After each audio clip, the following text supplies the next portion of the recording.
On a Tuesday morning in March, Richard sat alone in his home office, opened his laptop, logged into his private banking portal, and made a wire transfer. It took 11 seconds.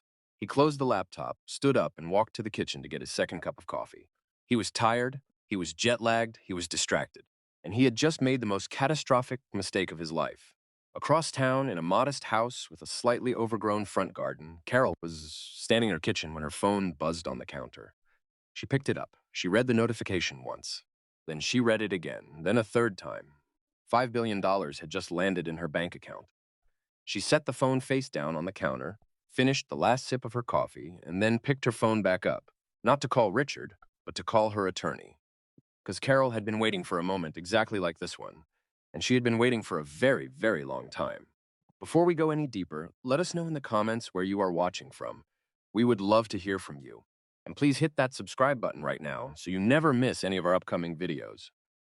Richard was not born into money. He grew up in a working-class neighborhood in the industrial Midwest, the second of 5 children in a household where money was a source of grinding, constant anxiety that colored every meal and every conversation his parents had behind closed doors.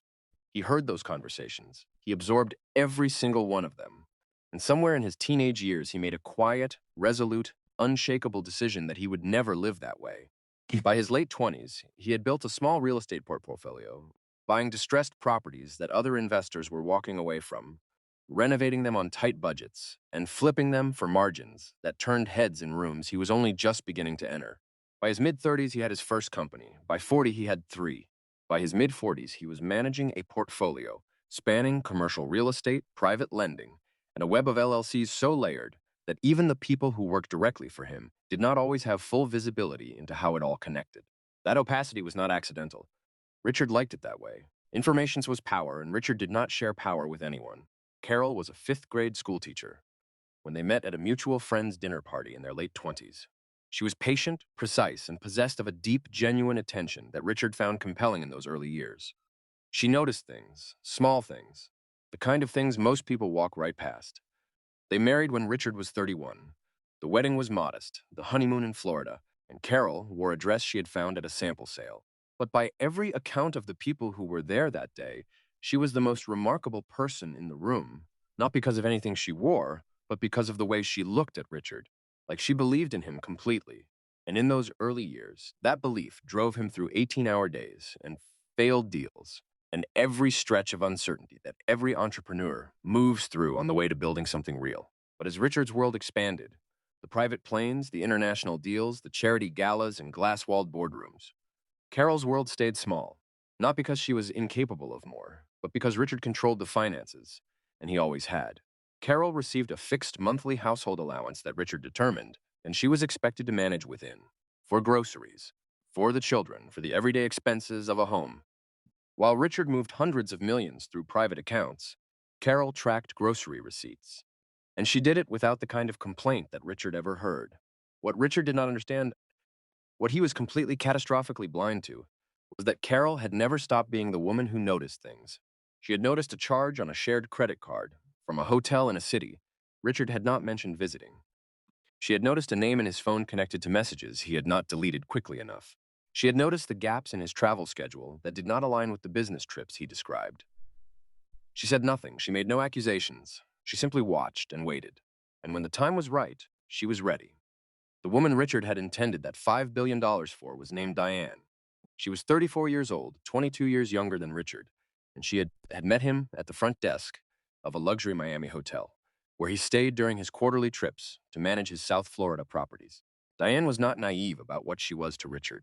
She understood the arrangement with the clear eyes of someone who had grown up with very little and had made a calculated decision that the security Richard provided was worth the terms attached to it. She lived in a penthouse apartment in a building Richard's company owned. She drove a car listed as a corporate vehicle in one of his subsidiaries. She traveled on accounts buried so deep in Richard's corporate architecture that his own senior accountants had to look twice to locate them. Richard believed he had been careful. He believed he had built 2 entirely separate lives with enough distance between them that each could continue indefinitely without disturbing the other. He had Carol on one track and Diane on another, and he believed, with the complete confidence of a man who had never truly been held accountable for anything, that he was the only one who could see both tracks at the same time. He was wrong, and on that Tuesday morning in March, 11 seconds was all it took to prove it. Now, before we go any further, there are three questions that are going to sit at the center of everything you are about to hear. Three questions that every person who has ever come across this story has asked. Three questions that Richard's own legal team spent months trying to answer in a courtroom while the whole world watched. Was the transfer really a mistake? Did Carol know more than she ever let on? And how does a story that begins with a banking error end up in a courtroom, in the press, and in the middle of one of the most extraordinary divorce proceedings that family law attorneys in this country had seen in years? Hold those questions, because we are going to answer every single one of them. The first question, was the transfer really a mistake, is the one that Richard's attorneys argued loudest and longest. And on the surface, it seems almost too obvious to debate. Of course it was a mistake. No rational person intentionally sends $5 billion to the wrong account. The argument for error is straightforward. Richard was exhausted. He had flown back from an overseas business trip less than 48 hours before the transfer. He had been on the phone until past midnight the night before, managing a dispute with a business partner that had been escalating for weeks. He opened his banking portal, scrolled to his saved payee list, a list that contained, among other entries, both Carol's household account and Diane's private account, and he clicked the wrong name. It is the kind of mistake that sounds almost too simple, too human, too ordinary for a man of Richard's precision and experience. And that, his attorneys would later argue, was exactly why it happened. Because the most careful people in the world are not careful when they are tired. And Richard was very, very tired. But here is where the first question gets complicated. At the time of the transfer, Richard had been in the middle of a significant financial restructuring. He had been consolidating several of his domestic accounts ahead of a major overseas acquisition, a deal that required him to demonstrate liquidity in a specific format to his international partners. For a window of approximately 72 hours, the vast majority of Richard's liquid net worth had been sitting in a single domestic transfer account, the account he used for the wire, which means that on the morning of the transfer, Richard was not just moving money carelessly. He was moving money carelessly from the one account that contained almost everything. And that detail, that specific devastating detail, is what turned a story about a banking error into something that the people in Carol's corner described as the most consequential clerical mistake in the history of their firm. The second question is the one that changes the entire shape of this story. Did Carol know more than she let on? And the answer to that question, the full, documented, legally verified answer that emerged over the 14 months of proceedings that followed the transfer, is yes. Carol knew more than she let on, significantly more, for significantly longer. But here is what makes Carol's story so remarkable. Carol did not just know. Carol had prepared. She had spent years quietly and without a single visible sign of what she was doing, building a case. Not a suspicion, not a collection of grievances, a case with documentation, with forensic financial analysis, with the kind of paper trail that takes not weeks or months, but years of disciplined, methodical attention to construct. And she had done it while making Richard's coffee, while attending his charity events, while managing the household on the allowance he controlled, while being, to every person in Richard's world who looked at her, exactly what Richard had decided she was, the background, the wife, the woman who was not paying attention. She had been paying attention to everything. The third question, how does a wire transfer error become one of the most extraordinary legal battles in recent family law history, is the one that requires you to understand something fundamental about the world Richard had built around himself. Richard had not simply been having an affair. He had been systematically concealing assets from his marriage for the better part of a decade. He had been moving marital funds through a structure of shell companies and subsidiary accounts, specifically designed to make those funds invisible to Carol and, critically, to any court that might one day be asked to divide them. And the moment those funds landed in Carol's account, and the moment Carol called her attorney instead of her husband, the machinery that Richard had spent years constructing to protect himself began to be dismantled, piece by piece, document by document, account by account, by the one person he had never once considered a threat. Richard discovered the error 11 minutes after the transfer completed. His accountant called him coherent, asking him what he had just done. Richard checked his screen. He checked it again. And then he did something that the people who knew him well said they had never seen him do before. He picked up the phone and called Carol. She did not answer. He called again and again. 12 calls in 40 minutes, each one going to voicemail. Each one met with the particular silence of a woman who had already decided that this conversation was not going to happen on Richard's terms. Carol answered on the 13th call. She said 4 words: "You will hear from my attorney." And then she hung up. And Richard stood in his home office, surrounded by every symbol of the empire he had built, and understood for the first time that he was not in control of what happened next. Richard's legal team filed an emergency motion within hours of the transfer: wire transfer error, unjust enrichment, return of funds. It was the standard playbook for a misdirected wire, and in most cases it works. Banks cooperate, courts expedite, money moves back. But Carol's attorney, a veteran family lawyer who had been preparing for exactly this kind of moment, had one word for the bank when they called requesting cooperation with the reversal. No, not a refusal to engage, a refusal to move fast. And in the world of high-stakes financial litigation, speed is everything. Every hour those funds sat in Carol's account was another hour. Richard's overseas deal was dying. His international partners were calling. His creditors were watching. The restructuring he had been carefully building for 18 months was coming apart in real time. And there was nothing Richard could do to stop it, because the woman who held the key to stopping it was not taking his calls. The case went before a judge within 48 hours. Emergency hearing. Richard's team argued transfer error, clear, demonstrable, and legally straightforward. Return the funds immediately. Carol's team argued something different. They acknowledged that the transfer may have been technically erroneous, but they pointed out that those funds had entered a marital account. And in the context of a marriage in which their client had extensive documented evidence of financial misconduct, hidden assets, and the fraudulent concealment of marital wealth over a period of at least 7 years, those funds were directly relevant to an equitable distribution claim that they were filing right there. In the same hearing, Richard's attorneys had walked into that courtroom expecting a straightforward reversal proceeding.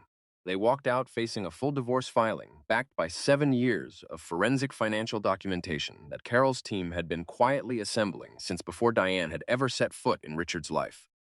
The documentation Carol's team presented in those initial proceedings was, by every account of the legal observers who were present, extraordinary. Bank statements going back nearly a decade. Transfer records showing the movement of funds from marital accounts into subsidiary LLCs that Richard had never disclosed. Hotel receipts. Travel records. A paper trail connecting Richard to Diane that was so and so methodically organized that it read less like evidence gathered in anger and more like the work of someone who had been treating this as a long-term project. Because that is exactly what it was. Carol had not done this alone. She had enlisted help, her brother-in-law, who had spent 20 years in corporate finance and understood exactly how men like Richard structured their hidden assets. A forensic accountant who had been quietly reviewing documents Carol had photographed and copied over a period of years.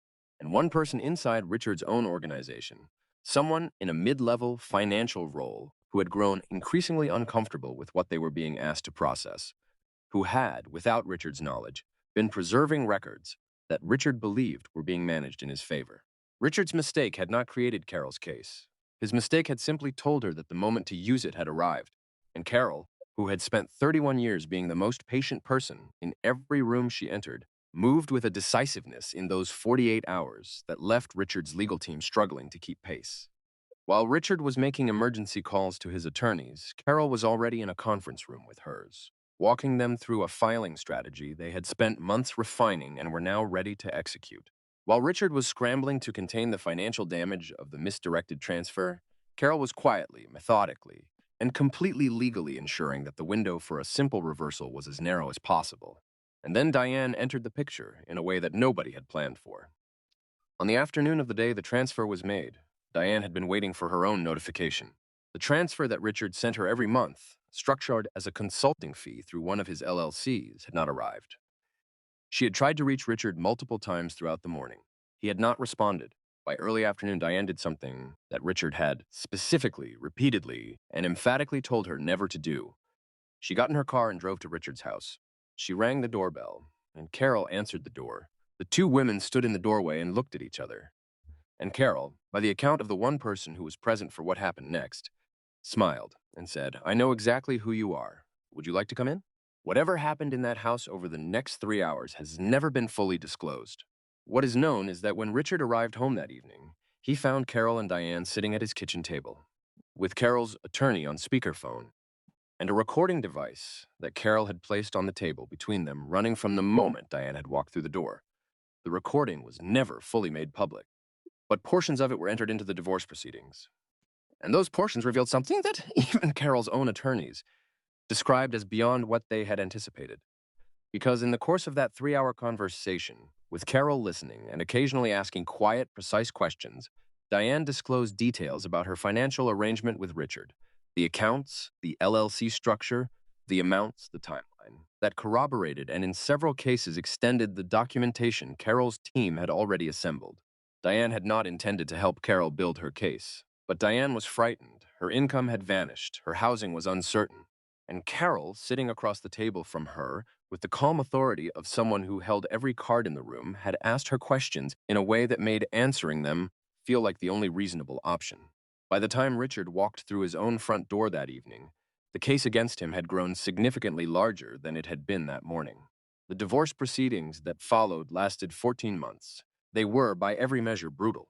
Richard's legal team fought on every front simultaneously, pushing for the return of the misdirected transfer, challenging the admissibility of documents Carol's team had gathered, questioning the involvement of the insider at Richard's firm, and attempting to reframe the entire narrative as a case of a scorned wife weaponizing a banking error.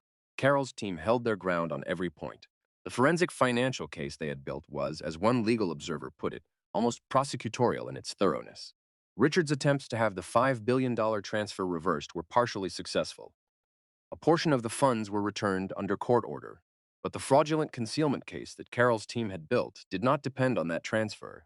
It stood entirely on its own, and it was, in the end, the foundation on which the final settlement was built. The settlement itself was sealed. Both parties signed non-disclosure agreements as a condition of resolution. The specific figures were never made public, but attorneys familiar with the proceedings, speaking carefully and without attribution, described the outcome as one of the most significant marital asset settlements in the history of the jurisdiction. Richard retained his business empire. He retained the structure of his companies, the properties, the portfolio. But the terms on which he retained them, the financial obligations attached to the settlement, reshaped the economics of his empire in ways that his closest associates said he would be managing for the rest of his working life. Diane received nothing from Richard after the proceedings concluded. The penthouse lease was not renewed. The accounts went silent. She has not spoken publicly about any part of what happened. Carol moved to a smaller city after the settlement was finalized, closer to her children, closer to her grandchildren, in a house that was, by every description, modest and quiet and entirely her own. She does not give interviews. She has not written a book. She has not spoken to the press. The woman who spent 31 years being underestimated by the most powerful person in her life walked away from the most consequential legal battle of her existence without a single public statement. Because Carol had never needed anyone to see what she was doing. She had just needed to do it. And Richard? Richard still goes to work. He still sits in glass-walled boardrooms and signs documents and manages his empire with the precision that built it. But the people who know him well, the ones who have sat across from him in the years since that Tuesday morning in March, say that something in him is different now. Not broken, not destroyed, but changed. The absolute certainty that used to fill every room he entered. That unshakable confidence that he was always the most prepared person, always the one holding the cards, always the one in control. It is quieter now, more measured. As if Richard has finally, at considerable cost, learned the lesson that Carol had understood from the very beginning of their life together. That the most dangerous person in any room is never the loudest one. It is never the one with the most obvious power. It is the one that everyone else already decided was not worth watching. Carol had been worth watching. She had been worth watching for 31 years, and in the end, she was the only one in that story who was truly prepared for the moment when everything changed. So here's the question we want to leave you with today. And we genuinely want to hear your answer in the comments below. When Carol picked up that phone and saw $5 billion sitting in her account, and she put it face down on the counter and finished her coffee before she made a single move, what does that tell you about who she really was? Was she a woman who had been wronged and finally found her moment? Was she a woman who had been planning this for so long that even a moment this enormous could not shake her composure? Or was she something rarer than either of those things? A woman who had simply decided years ago that patience was the most powerful weapon available to her and had never once wavered from that decision. Drop your answer in the comments. We read every single one. And if this story stayed with you the way it has stayed with everyone who has heard it, share it with someone who needs to hear it today. Because the next story we are bringing you about a man who spent 4 years building a second identity to hide assets from his own family. And the single phone call that unraveled every piece of it is one you are absolutely not going to want to miss. Make sure you're subscribed, make sure you have the bell notification turned on, and we will see you in the next one.